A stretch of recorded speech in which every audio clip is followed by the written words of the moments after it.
السلام علیکم ورحمۃ اللہ وبرکاتہ۔ بسم اللہ الرحمن الرحیم۔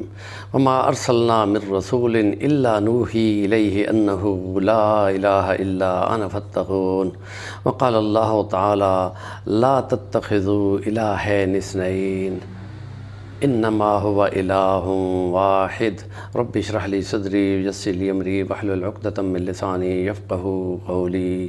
قال النبی صلی اللہ علیہ وسلم من تشبہ بقوم فہو منہم۔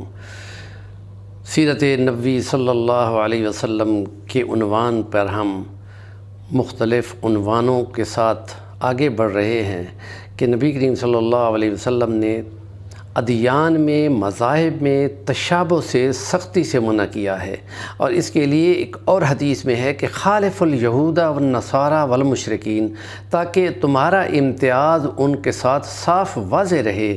تو جو مشرکین مکہ تھے انہوں نے کئی خدا اور الہ بنائے ہوئے تھے، اور انہوں نے یہ کہا ہوا تھا کہ تلک الغرانیق العلا وان شفاعتہن لترتجی، یہ جو مورتیاں ہیں، بتوں والی مورتیاں، ان کی شفاعت قہری ہے۔ یہ گویا کہ خدا کے صفات الوہیت میں اختیار کے پہلو پہ وہ پہنچے ہوئے تھے، اور یہود و نصارہ وہ بھی اسی طرح تھے، اور انہوں نے حضرت عیسیٰ علیہ السلام کو خدا کا بیٹا بنایا ہوا تھا۔ نبی کریم صلی اللہ علیہ وسلم نے 9 ہجری میں عام الوفود میں مختلف وفود کو، جو 140 سے زیادہ تھے، اور یہ یمن سے جو عیسائیوں کے وفد آئے تھے اور 60 سے اوپر لوگ تھے، مسجد نبوی کے اندر نبی پاک نے ان کے خیمہ لگوا دیا تھا تاکہ مسلمانوں کی عبادت کو وہ دیکھ سکیں، اور انہوں نے یہ کہہ دیا کہ آج اتوار کا دن ہے، ہم نے نماز پڑھنی ہے۔ نبی پاک نے رواداری کا مظاہرہ کرتے ہوئے ان کو اجازت دے دی کہ ہاں بھائی آپ اپنی نماز پڑھ لو، اور انہوں نے مشرق کی طرف منہ کر لیا کہ حضرت عیسیٰ کا جائے مقام پیدائش وہی تھا، لیکن آپ نے کوئی اعتراض نہیں کیا۔ کچھ صحابہ ان کو منع کر رہے تھے کہ یہ ہمارے نبی کی مسجد ہے اور آخری مسجد ہے، آپ نے اجازت دے دی۔ پھر انہوں نے جو مناظرہ کیا، اور اس کے لیے انہوں نے کہا کہ حضرت عیسیٰ چڑیاں بنا کر اڑا دیتے تھے، اور بیمار کو ہاتھ لگاتے تو شفا ہو جاتی، اور مردے کو ہاتھ لگاتے اور کہتے قم کھڑے ہو جاؤ تو وہ زندہ ہو کے کھڑا ہو جاتا۔ کیا یہ خدائی نہیں تھی؟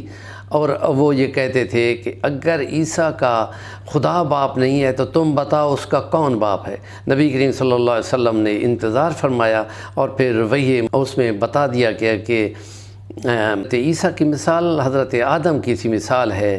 اللہ نے ان کو مٹی سے پیدا کیا اور پھر حکم دیا، اور پھر وہ انسان بن کے کھڑے ہو گئے۔ ان کا بھی باپ نہیں تھا، لیکن اللہ کے امر کن سے وہ پیدا ہوئے تھے، اور اس لیے ان کی مشابہت آدم علیہ السلام کی ہے۔ آدم علیہ السلام کی تو ماں بھی نہیں تھی، باپ بھی نہیں تھا۔ حضرت عیسیٰ علیہ السلام کی ماں تو کم از کم تھی، اور قرآن میں یہی ہے کہ میں اپنی ماں کے لیے اللہ کی رحمتیں اور سلامتی مانگتا ہوں۔ باقی انبیاء سارے بول رہے ہیں کہ ہاں ان کی اللہ کی رحمت ہوگی ہمارے والدین پر، جب تک کہ ہم زندہ رہے ان کے لیے سلامتی مانگیں گے۔ اور یہود و نصارہ کی باتیں کرتے ہوئے تشابہ سے بچنے کے لیے ہم یہ کہتے ہیں کہ زرتشتی مذہب والے کہتے تھے کہ 2 خدا ہیں، ایک نیکی کا خدا ہے اور ایک برائی کا خدا ہے۔ شر کا خدا الگ بنایا ہوا تھا، اور یزدان اہرمن ان کا نام تھا۔ حالانکہ بہت ساری باتیں اسلام کے مطابق باقی بھی چلتی آ رہی ہیں، اور بت بات میں تو خدا کا بالکل تصور نظر ہی نہیں آتا۔ اخلاقیات کے بہت سارے پہلو ان کے یہاں پہ نظر آتے ہیں، اور ہم دیکھتے ہیں کہ یہود نے حضرت عزیر کو اللہ کا بیٹا بنایا ہوا تھا۔